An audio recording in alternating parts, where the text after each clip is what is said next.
Donald Trump just took aim at one of America's closest partners, and he's doing it in a way that's part trade war, part geopolitical chess, except we're not sure what the rules to that chess game really are. On Truth Social, Trump accused India of buying massive amounts of Russian oil, reselling it for big profits, and funding what he called the Russian war machine. Then came the big punchline: steep new tariffs on Indian exports to the United States, 25%, as well as a threatened additional 25% if India keeps buying cheap Russian oil. This might sound like a simple trade dispute, but it's not. What's unfolding is a layered pressure strategy, one that mixes economics, geopolitics, and Trump's very own brand of deal-making.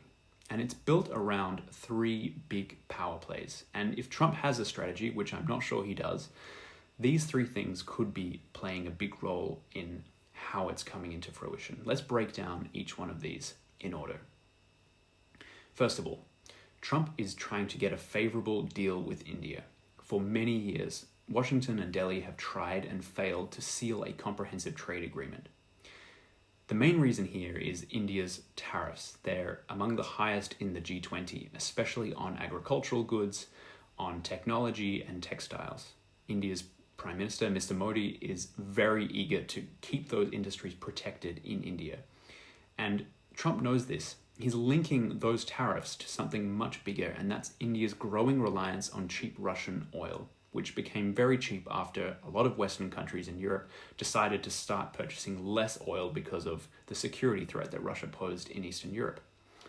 The logic here seems fairly simple on the surface. Put economic pain on India now through the threat of tariffs to bring them back to the negotiating table on US terms. It's a tactic that Trump has used before. In the past, he's tied trade penalties to completely different political goals abroad. For example, his tariffs on Canada and Mexico. They were put in place to pressure them on migration and fentanyl, completely unrelated issues to trade. Tariffs were also threatened on Cambodia and Thailand during their recent border dispute, and that seemingly pushed them towards a ceasefire. Even the 50% tariffs on Brazil, this is seen largely as a response to the legal troubles of Trump's ally, former Brazilian President Jair Bolsonaro. But with India, there's a big gamble. If you want a partner to help balance China's rise in the Indo-Pacific, there aren't many better options than India. They're the most populous country in the world, they have nuclear weapons, and their geography is very enviable. But Trump is risking driving them away. That brings us to the second point of this potential strategy, and that is aimed at BRICS, the bloc of Brazil, Russia, India, China, South Africa, and others as well that are joining. Trump has called it anti-American and even floated tariffs on any country that align with BRICS policies. By targeting India over its imports of Russian oil, Trump's trying to drive a wedge between two of BRICS' largest economies. In his mind, that could be a strategic win, weaken BRICS' cohesion and slow down any talk of creating alternatives to the US dollar in trade and finance. Because that dollar dominance is a key pillar of American power, and it's one that Trump is leaning on heavily when he does implement these sanctions and tariffs. And there is a big geopolitical irony here, and that's that the more Trump pressures India through trade, the more he might push India, a country not especially eager to abandon the US-led order or security order, towards exploring exactly those sanction-proof trade systems with China, Brazil, and others that would actually run against Washington's long-term interests. And that brings us to the third point. Trump is hitting Russia's economy from behind. And this is everything to do with a ceasefire in Ukraine, which Trump is desperate to get. Trump has already threatened secondary sanctions on countries buying Russian crude oil. Targeting India is a major escalation of that approach. And the numbers explain why pretty clearly.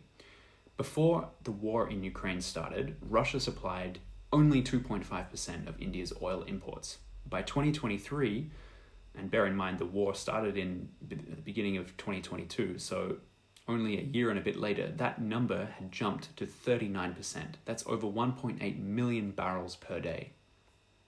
With his self-imposed Ukraine ceasefire deadline of August 8th, which is exactly the day that I'm recording this video, so clearly not much has moved, Trump may be hoping that by putting trade pressure on India, he can create the right leverage either to get concessions in a US-India trade deal or to indirectly squeeze Moscow's war financing. But there's a risk here too. India could double down on Russian oil. It could continue to deepen its ties with Moscow. It could also push India to abandon US trade and defense agreements.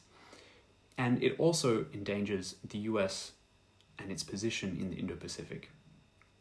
If you're following this story and you want to hear more analysis like this, please hit subscribe. It's the easiest way to make sure that you don't miss my next video. And also check out my Substack. I've just published a briefing on exactly this topic, and I'll link that in my comment below. So, is this smart leverage or strategic overreach? Trump's tariff threats towards India are more than a trade dispute. They're part of a multi-layered strategy that aims to reshape relationships between Washington, Delhi, Moscow, and Beijing. But with each move, the risk grows. Alienating a vital Indo-Pacific partner, accidentally strengthening the BRICS group, or driving India and Russia closer together.